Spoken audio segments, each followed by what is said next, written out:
On the surface, it seemed like a tragic accident, a freak accident in Florida between a couple that spiraled out of control. But the truth behind Sarah Boone's actions toward Jorge Torres Jr.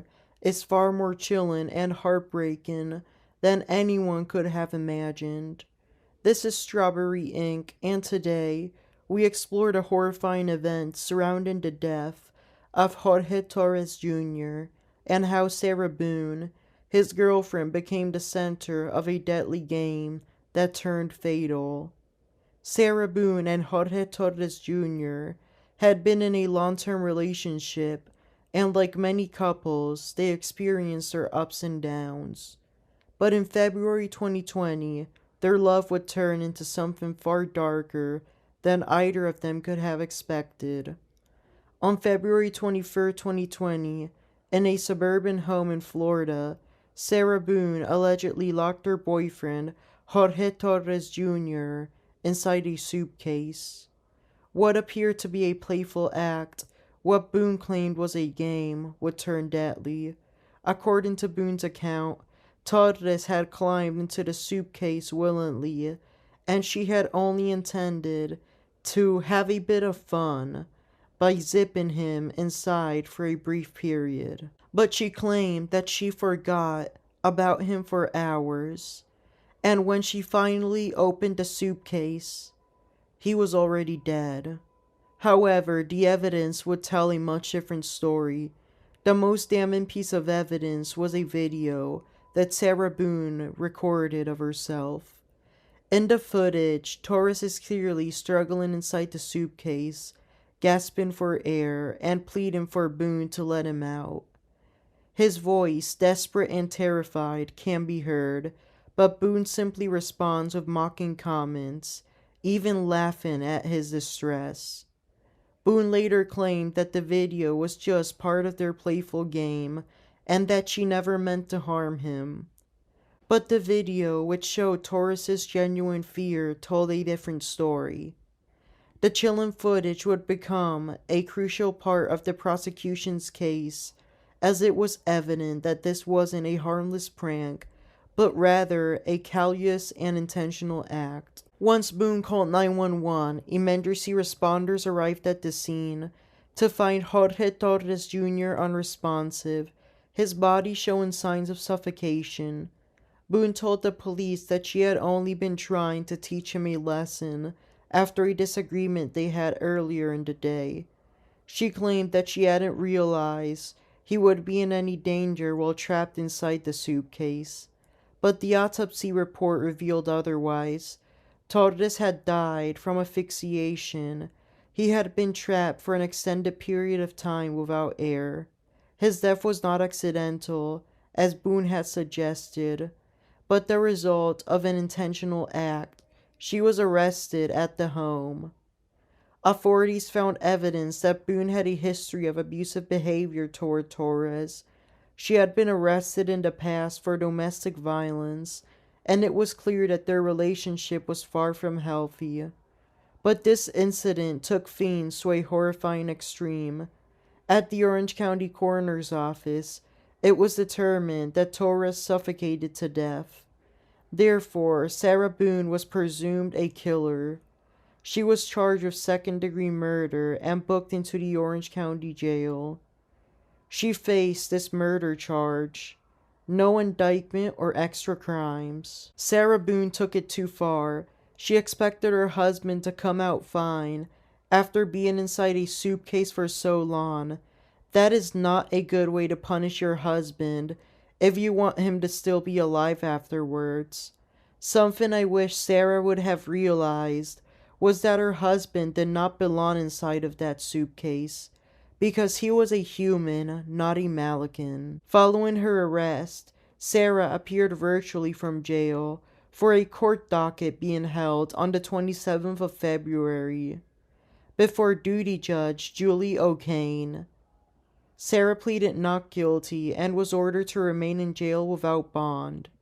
The following month, her public defense attorney, Lydia Labar, requested that the second-degree murder charge be dropped. However, the request eventually failed.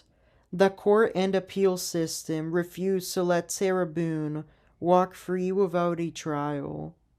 The case was delayed several times, and Sarah got a new attorney, this time a private one, James Owens, who would replace her public defender.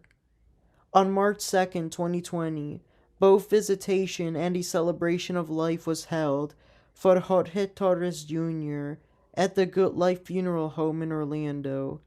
He was afterwards cremated and the ashes were given to his family. In October 2024, Sarah Boone's trial finally started. It got delayed a few more days due to Hurricane Milton. The prosecution argued that her actions were not just reckless but intentional.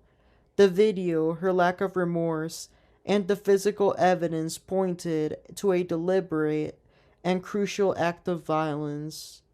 Boone's defense, however, attempted to paint the situation as an accident, a moment of poor judgment gone wrong. They argued that Boone had no intention of causing Torres's death, and that the events had been misunderstood, but the prosecution stood firm, with the distribution video evidence and testimony from friends and family about Boone's history of abusive behavior.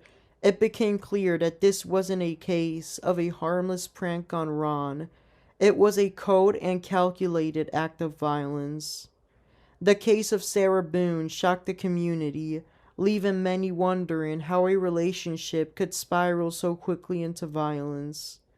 It forced conversations about abuse, control, and the manipulation that can occur behind closed doors. While Boone's defense tried to paint her as someone who made a terrible mistake, the evidence told a different story. She had trapped Jorge Torres Jr. in a suitcase, watched him struggle, and left him to die, all while recording it and mocking him. The case serves as a brutal reminder that sometimes what seems like a playful act can quickly turn dangerous. It also highlights the importance of addressing domestic violence before it escalates into something far more tragic. Sarah Boone's crime was not the result of a fleeting moment of poor judgment. It was a deliberate act of cruelty that led to the death of Jorge Torres Jr. His family and loved ones were left to mourn the loss of a man who had so much life left to live, while Sarah Boone faced the consequences of her own violent actions. The case's prosecutor, Dave Cacciatore, claimed that Sarah was not in any danger from Jorge and that his death was not justified. On October 25th, the trial's jury, consisting of 6 official members and 8 alternates, reached a verdict in Sarah's second-degree murder charge. Guilty. Therefore, Judge Michael Kranick, who had presided over this trial, ordered that Sarah continue to remain in the Orange County Jail until sentencing. Her defense requested a mistrial, but that was rejected. While awaiting sentencing, she appealed her case. On December 2nd, 2024, Judge Kranick refused to toss the conviction and sentenced Sarah Boone to life in prison without the possibility of parole. The judge also refused to set her free while she awaited a decision on her appeal from the higher courts. Sarah is currently serving her sentence at the Lowell State Prison. The Florida Court of Appeals has yet to make a ruling on whether she gets a new trial or not. She has a new attorney for these next steps, Joshua Adams. Follow my TikTok page, Strawberry Ink, to stay up to date with any updates regarding this case and other cases. This has been Strawberry Ink. Thank you for listening to the disturbing story of Sarah Boone and Jorge Torres Jr. May this case serve as a reminder that, in the darkest corners of relationships, cruelty can hide behind the facade of love. Please share this episode to your loved ones. Please share the show to your loved ones. Please like and follow, and have a good rest of your day.